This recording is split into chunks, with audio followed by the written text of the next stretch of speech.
আমরা আদর্শিক রাজনীতি চাই। এই আওয়ামী লীগকে যখন 24-এর পরে, আগস্টের পরে নিষিদ্ধ ঘোষণা করার জন্য জামাত ইসলামের পক্ষ থেকে রিট পিটিশন দায়ের করেছিলেন, আওয়ামী লীগকে সারা জীবনের জন্য হাইকোর্ট যাতে নিষিদ্ধ করে। আমি অ্যাটর্নি জেনারেল ছিলাম।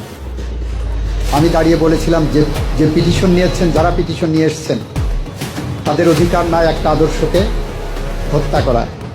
আওয়ামী লীগে যেমন খুনি আছে, আওয়ামী লীগে অনেক আদর্শিক সৈনিকও আছে।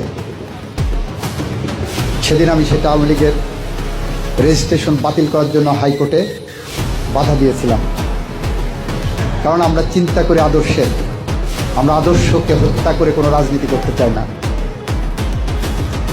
আজকে একটা বিতর্ক তৈরি হচ্ছে, এখানে উনিও কথা বলেছেন 71 না 24 না 71-এর স্লোগান একটি মহল আনার চেষ্টা করা হয়েছে।